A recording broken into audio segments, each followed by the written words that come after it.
Hello everyone. तो स्वागत है सभी का यूट्यूब चैनल विजेता कुल में।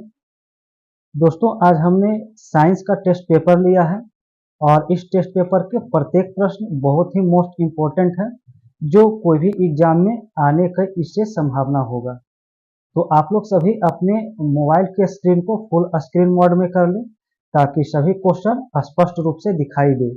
तो आप लोग अंत तक रीड करते चलेंगे और रिमेंबर करते चलेंगे आंसर को, जिससे कि आप अपने एग्जाम में आए हुए इन टेस्ट पेपर से प्रश्न को सॉल्व कर सकें। तो हमारा पहला प्रश्न है, जीव विज्ञान का जनक किसे कहा जाता है? ऑप्शन है लेमार्क, अरस्तु, हिपोक्रेटस या ग्राहम।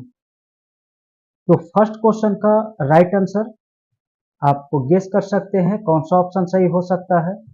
तो इसका जो राइट आंसर होगा वो ऑप्शन बी सही होगा, अरस्तु। तो यहाँ पर अरस्तु आया है तो याद रखेंगे कि जीव विज्ञान के साथ साथ जंतु विज्ञान का जनक भी अरस्तु को ही कहा जाता है। ऑप्शन ए में यहाँ पर दिया गया है लेमार्क। तो इससे याद रखेंगे कि जैव विकास को सर्वप्रथम समझाने का काम जो किया था वो लेमार्क ने किया था। उसके बाद ऑप्शन सी में है हिपोक्रेटस। तो चिकित्सा शास्त्र का जनक जो है वो हिपोक्रेटस को कहा जाता है। और ऑप्शन डी में है ग्राहम। तो याद रखेंगे कि गैसों के विसरण का जो नियम दिया था वो ग्राहम ने दिया था। क्वेश्चन नंबर सेकेंड है कि चिकित्सा शास्त्र के जनक किसे कहा जाता है? और ऑप्शन है हिपोक्रेटस, लेमार्क, केपलर या अरस्तु। तो चिकित्सा शास्त्र का जनक जो होता है वो हिपोक्रेटस होता है। ऑप्शन ए राइट होगा। ऑप्शन बी में है लेमार्क, तो जैव विकास को सर्वप्रथम समझाने का काम किया था। अरस्तु को जीव विज्ञान का जनक कहते हैं। और ऑप्शन सी में केपलर है, तो ग्रहीय गति का जो नियम है वो केपलर ने दिया था। क्वेश्चन नंबर 3 है, वनस्पति विज्ञान का जनक किसे माना जाता है? ऑप्शन है लेमार्क, केपलर, हिपोक्रेटस या थियोफ्रेस्टस। तो 3 नंबर का राइट आंसर जो होगा वो ऑप्शन डी होगा, थियोफ्रेस्टस। अब लेमार्क, केपलर और हिपोक्रेटस के बारे में हमने ऑलरेडी डिस्कस कर लिया है, तो अब इसको स्किप करते हैं और नेक्स्ट क्वेश्चन की ओर बढ़ते हैं। हमारा प्रश्न 4 है, रसायन विज्ञान का जनक कौन है? ऑप्शन है हिपोक्रेटस, थियोफ्रेस्टस, लेवोजियर या केपलर। तो 4 नंबर का राइट आंसर याद रखेंगे ऑप्शन सी सही होगा, लेवोजियर। क्वेश्चन नंबर 5 है कि गैसों के विसरण के नियम का प्रतिपादन किसने किया है? ऑप्शन है ग्राहम, केपलर, आइंस्टीन या डार्विन। तो क्वेश्चन नंबर 5 का जो आंसर होगा सही वो ऑप्शन ए याद रखेंगे, ग्राहम। ऑप्शन सी में आया है आइंस्टीन। तो याद रखना कि सापेक्षिकता का जो सिद्धांत है वो आइंस्टीन ने दिया था। और ऑप्शन डी में यहां पर देखेंगे डार्विन दिया है। तो याद रखेंगे कि डार्विन ने प्राकृतिक वरण सिद्धांत या फिर नेचुरल सिलेक्शन का सिद्धांत दिया था। क्वेश्चन नंबर 6 है, E बराबर mc स्क्वायर का समीकरण किसके द्वारा दिया गया? ऑप्शन है गैलीलियो, न्यूटन, डार्विन या आइंस्टीन। तो इस प्रश्न का राइट आंसर ऑप्शन डी सही होगा, आइंस्टीन। ऑप्शन ए में है गैलीलियो। तो याद रखेंगे कि जड़त्व के नियम जो दिया था वो गैलीलियो ने दिया था। ऑप्शन बी में है न्यूटन। तो याद रखेंगे कि फिजिक्स का पिता न्यूटन को कहा जाता है। और याद रखेंगे इन्होंने गति का 3 नियम दिया है। और ऑप्शन सी में यहाँ पर डार्विन है। तो इसका हमने ऑलरेडी पीछे देख चुके हैं, इसका ऑलरेडी डिस्कस कर लिया है। क्वेश्चन नंबर 7 है, जड़त्व के नियम की खोज किसने किया? ऑप्शन है न्यूटन, केपलर, डार्विन या गैलीलियो। तो 7 का राइट आंसर याद रखेंगे ऑप्शन डी सही होगा, गैलीलियो। क्वेश्चन नंबर 8 है, नेचुरल सिलेक्शन का सिद्धांत किसने दिया? ऑप्शन है लेमार्क, ग्राहम, चार्ल्स डार्विन या न्यूटन। 8 नंबर का राइट आंसर जो हो जाएगा वो ऑप्शन सी हो जाएगा, चार्ल्स डार्विन। क्वेश्चन नंबर 9 है कि विकास के सिद्धांत का प्रतिपादन किसने किया? ऑप्शन है चार्ल्स डार्विन, अरस्तु, वाटसन या लेवोजियर। तो 9 नंबर प्रश्न का राइट आंसर ऑप्शन ए होगा, चार्ल्स डार्विन। अब यहाँ पर ऑप्शन सी में यहाँ देखेंगे एक नया ऑप्शन आया है, वाटसन। तो याद रखेंगे आनुवांशिकी शब्द का सर्वप्रथम प्रयोग वाटसन ने किया था। क्वेश्चन नंबर 10 है कि आनुवांशिकी शब्द का उच्चारण सर्वप्रथम किसने किया? ऑप्शन है मेंडल, डार्विन, जोहानसन या वाटसन। तो 10 नंबर प्रश्न का राइट आंसर ऑप्शन डी सही होगा, वाटसन। ऑप्शन ए में है मेंडल, तो याद रखेंगे आनुवांशिकी का पिता जो है वो ग्रेगरी जॉन मेंडल को कहते हैं और इन्होंने इसका जो प्रयोग किया था वो मटर के पौधे पर किया था। ऑप्शन सी में है जोहानसन, तो याद रखेंगे कि जीन शब्द का सर्वप्रथम प्रयोग जोहानसन ने किया था। क्वेश्चन नंबर 11 है, 11 हो चुका, 12 होगा, तो क्वेश्चन नंबर 11 ही होगा। 11 में है, क्वेश्चन नंबर कितना हो जाएगा?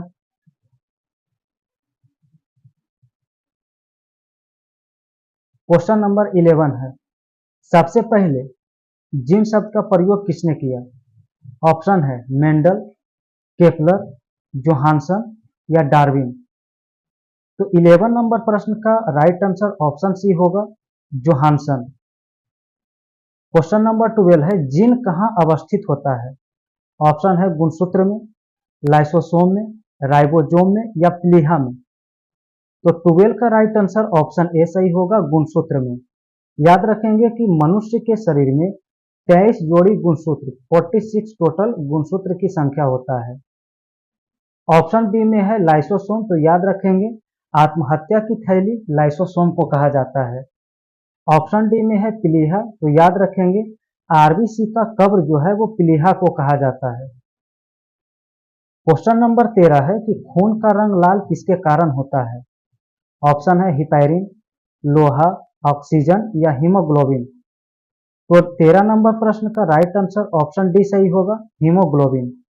यहाँ पर ऑप्शन ए आया हिपैरिन, तो याद रखेंगे कि खून को जो थक्का जमने नहीं देता है वो हिपैरिन ही है। क्वेश्चन नंबर 14 है कि हीमोग्लोबिन किसका यौगिक है? ऑप्शन है नाइट्रोजन, प्रोटीन, लोहा या हिपैरिन। तो 14 नंबर प्रश्न का राइट आंसर ऑप्शन बी सही होगा, प्रोटीन।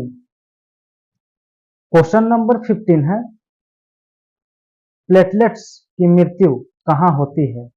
ऑप्शन है यकृत, प्लीहा, वृक्क या अग्नाशय। तो 15 नंबर प्रश्न का राइट आंसर याद रखेंगे ऑप्शन बी, प्लीहा। अब यहां पर प्लीहा है तो याद रखेंगे आरबीसी का कब्र भी कहा जाता है। ऑप्शन ए में है यकृत, तो याद रखेंगे कि मानव शरीर की सबसे बड़ी जो ग्रंथि होती है वो यकृत ही होती है। क्वेश्चन यहाँ पर ऑप्शन सी में है वृक्क, तो याद रखेंगे कि रक्त को शुद्ध करने का काम यकृत करता है, ये सॉरी वृक्क करता है। और यहाँ पर जो है अग्नाशय, ऑप्शन डी में है अग्नाशय, तो याद रखेंगे कि इंसुलिन नामक हार्मोन का स्राव जो होता है वो अग्नाशय से ही होता है। क्वेश्चन नंबर 16 है कि रक्त का कितना प्रतिशत भाग प्लाज्मा है? ऑप्शन है 35%, 45%, उसके बाद है 60% या 65%। तो 60 नंबर प्रश्न का राइट आंसर ऑप्शन सी सही हो जाएगा, 60%। क्वेश्चन नंबर 17 है, ब्लड बैंक कौन कहलाता है? ऑप्शन है प्लीहा, यकृत, अग्नाशय या वृक्क। तो 17 नंबर प्रश्न का याद रखेंगे ऑप्शन ए सही होगा, प्लीहा। क्वेश्चन नंबर 18 है, आरबीसी का कब्रिस्तान कौन कहलाता है? ऑप्शन है यकृत, अग्नाशय, वृक्क या प्लीहा। तो 18 का आंसर ऑप्शन डी सही होगा, प्लीहा। क्वेश्चन नंबर 19 है, ब्लड बैंक में रक्त कितने डिग्री फ़ारेनहाइट पर सुरक्षित रखा जाता है? ऑप्शन है 30 डिग्री, 40 डिग्री, 45 डिग्री या 55 डिग्री। तो 19 का राइट आंसर ऑप्शन बी सही होगा, 40 डिग्री फ़ारेनहाइट। क्वेश्चन नंबर 20 है कि रक्त समूह का खोज किसने किया? ऑप्शन है वीनर, वीडल, टैटम या कॉर लैंडस्टीनर। तो 20 का राइट आंसर याद रखेंगे ऑप्शन डी सही होगा, कॉर लैंडस्टीनर। क्वेश्चन नंबर 21 है, रक्तचाप को कौन नियंत्रित करता है? ऑप्शन है एड्रिनल ग्रंथि, प्यूटरिटरी ग्रंथि, थायराइड ग्रंथि या ब्रिक। तो 21 का राइट आंसर ऑप्शन ए सही होगा, एड्रिनल ग्रंथि। ऑप्शन बी में है प्यूटरिटरी ग्रंथि, तो याद रखेंगे इसे मास्टर ग्रंथि कहा जाता है। ऑप्शन सी में थायराइड ग्रंथि है, तो याद रखेंगे इसे थायरॉक्सिन नामक हार्मोन का स्राव होता है। ऑप्शन डी में ब्रिक है, तो यह खून को शुद्धिकरण करता है। क्वेश्चन नंबर 22 है, मानव गुर्दे में बनने वाली पथरी किसकी बनी होती है? ऑप्शन है calcium sulphate, calcium oxalate, nitrogen sulphate या नाइट्रोजन ऑक्जेलेट। तो 22 का याद रखेंगे राइट आंसर ऑप्शन बी सही होगा, calcium oxalate. Question number 23 23 number प्रश्न है, रक्त का पीएच मान कितना होता है? ऑप्शन है 5.4, 6.4, 7.4 या 8.6। तो 23 का ऑप्शन सी सही होगा, 7.4।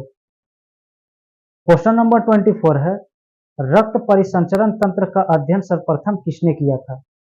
ऑप्शन है विलियम हार्वे, इवानोवस्की, लीवेनहॉक या वाटसन। तो 24 नंबर का राइट आंसर ऑप्शन ए सही होगा, विलियम हार्वे। ऑप्शन बी में इवानोवस्की है, तो याद रखेंगे कि विषाणु का खोज इवानोवस्की ने किया था। ऑप्शन सी में लीवेनहॉक है, तो याद रखेंगे जीवाणु का खोज लीवेनहॉक ने किया। क्वेश्चन नंबर 25 है कि पित्त क्या होता है? ऑप्शन है पीले रंग का ठोस भाग, पीले हरे रंग का अम्लीय द्रव्य, पीले हरे रंग का क्षारीय द्रव्य या इनमें से कोई नहीं। तो 25 का राइट आंसर ऑप्शन सी सही होगा, पीले हरे रंग का क्षारीय द्रव होता है। क्वेश्चन नंबर 26 है, यकृत में भविष्य के लिए कौन सा विटामिन सुरक्षित होता है? ऑप्शन ए है vitamin A, option B vitamin D, option C vitamin D या ऑप्शन डी विटामिन के। तो 26 नंबर का राइट आंसर ऑप्शन ए सही होगा, विटामिन ए। अब विटामिन ए आया है तो इसे याद रखेंगे कि विटामिन ए का रासायनिक नाम रेटिनॉल होता है। विटामिन ए की कमी से रतौंधी होता है। क्वेश्चन नंबर 27 है, विषाणु की खोज किसने किया? ऑप्शन है लीवेनहॉक, हार्वे, इवानोवस्की या लैंडस्टीनर। तो इसका आंसर ऑप्शन सी सही होगा, इवानोवस्की। क्वेश्चन नंबर 28 है, जीवाणु का खोज किसने किया? ऑप्शन है हार्वे, लैंडस्टीनर, इवानोवस्की या लीवेनहॉक। तो 28 का आंसर ऑप्शन डी सही होगा, लीवेनहॉक। क्वेश्चन नंबर 29 होगा, इस प्रश्न का आंसर देखेंगे कौन सा ऑप्शन सही होगा। तो 29 दिया है, प्रकाश वर्ष किसका मात्रक है? ऑप्शन है रोशनी का, समय का, दूरी का या इनमें से कोई नहीं। तो इसका जो राइट आंसर होगा वो ऑप्शन सी सही होगा, दूरी का। क्वेश्चन नंबर 30 है, दूरी मापने की सबसे बड़ी इकाई क्या है? अब इसका ऑप्शन देखते हैं।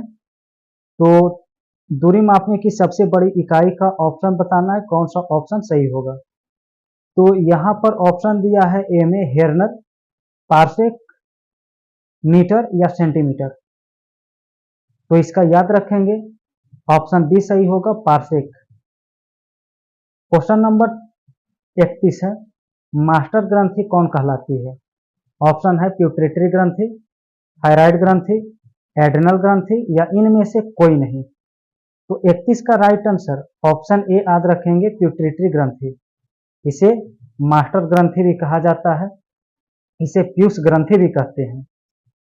क्वेश्चन नंबर 32 है, कौन सा वंशानुगत रोग है? ऑप्शन है वर्णांधता, हीमोफीलिया, दोनों या इनमें से कोई नहीं। तो 32 का राइट आंसर ऑप्शन सी सही होगा, दोनों। वर्णांधता और हीमोफीलिया दोनों वंशानुगत रोग होता है। क्वेश्चन नंबर 33 है, प्रोटीन का पाचन कहाँ होता है? ऑप्शन है यकृत में, अग्नाशय में, छोटी आंत में या बड़ी आंत में। तो 33 का राइट आंसर ऑप्शन सी याद रखेंगे, छोटी आंत हो जाएगा इसका। क्वेश्चन नंबर 34 है, मनुष्य में पाचन कहाँ से प्रारंभ होता है? ऑप्शन है मुख से, अग्नाशय में, छोटी आंत से या बड़ी आंत में। तो 34 नंबर का राइट आंसर ऑप्शन ए सही होगा, मुख से। क्वेश्चन 35 है, हड्डी और दांत के निर्माण के लिए आवश्यक तत्व क्या है? ऑप्शन है कैल्शियम, फास्फोरस, दोनों या इनमें से कोई नहीं। तो 35 का राइट आंसर ऑप्शन सी सही होगा, दोनों, यानी कैल्शियम और फास्फोरस दोनों होता है। क्वेश्चन नंबर 36 है कि काला शीशा कौन कहलाता है? ऑप्शन है कोयला, कार्बन, कार्बोनेडो या ग्रेफाइट। तो 36 का राइट आंसर ऑप्शन डी सही होगा, ग्रेफाइट। क्वेश्चन नंबर 37 दिया है, तो 37 नंबर का प्रश्न है, जीवन रक्षक हार्मोन कौन कहलाता है? ऑप्शन है एड्रिनल, थायराइड, प्यूटरेटरी या इनमें से कोई नहीं। तो 37 का जो राइट आंसर होगा वो ऑप्शन ए सही होगा, एड्रिनल। क्वेश्चन नंबर 38 है, पत्ती का रंग पीला क्यों होता है? ऑप्शन है हिपैरिन, हरित लवक, मैग्नीशियम या कैरोटीन। तो 38 का राइट आंसर ऑप्शन डी सही होगा, कैरोटीन। क्वेश्चन नंबर 39 है कि पर्णहरित में उपस्थित मुख्य धातु क्या होती है? ऑप्शन है ऑक्सीजन, मैग्नीशियम, नाइट्रोजन या हरित लवक। तो 39 का राइट आंसर याद रखेंगे, option B, magnesium. Question number 40 है, मेंडल ने अपने प्रयोग के लिए किस पौधे का चयन किया था? ऑप्शन है चने के पौधा, मटर का पौधा, इन दोनों का या इनमें से कोई नहीं। तो 40 नंबर का राइट आंसर याद रखेंगे, ऑप्शन बी, मटर के पौधे। क्वेश्चन नंबर 41 है, पौधे का मुख्य प्रकाश संश्लेषी अंग कौन है? ऑप्शन है पत्ती, तना, फल या फूल। तो 41 का राइट आंसर ऑप्शन ए सही होगा, पत्ती। क्वेश्चन नंबर 42 है, शरीर में अमीनो अम्ल की संख्या कितनी होती है? ऑप्शन है 10, 20, 40 या 32। तो इसका याद रखना है, ऑप्शन बी सही होगा, 20। क्वेश्चन नंबर 43 है, हवा में ध्वनि का वेग कितना होता है? ऑप्शन है 210 मीटर पर सेकेंड, 310 मीटर पर सेकेंड, 332 मीटर पर सेकेंड या 760 मीटर पर सेकेंड। तो 43 नंबर का राइट आंसर ऑप्शन सी सही होगा, 332 मीटर पर सेकेंड। क्वेश्चन नंबर 44 है, कवक का अध्ययन क्या कहलाता है? ऑप्शन है माइकोलॉजी, हाइपोलॉजी, सौरोलॉजी या इनमें से कोई नहीं। तो 44 नंबर का राइट आंसर ऑप्शन ए सही होगा, माइकोलॉजी। यहाँ पर ऑप्शन बी दिया फाइकोलॉजी, तो याद रखेंगे शैवाल का अध्ययन जो होता है वो फाइकोलॉजी कहलाता है। ऑप्शन सी में है सौरोलॉजी, तो याद रखेंगे छिपकली का अध्ययन जो है वो सौरोलॉजी कहलाता है। तो आज के सेट में साइंस के इन प्रश्न को हमने देखा, तो इन प्रश्न को आप बताएंगे कि कितने प्रश्न को आपने सही किया है। और अभी तक आपने इस चैनल को सब्सक्राइब नहीं किया है तो चैनल को सब्सक्राइब करेंगे, वीडियो को लाइक करेंगे और शेयर करेंगे।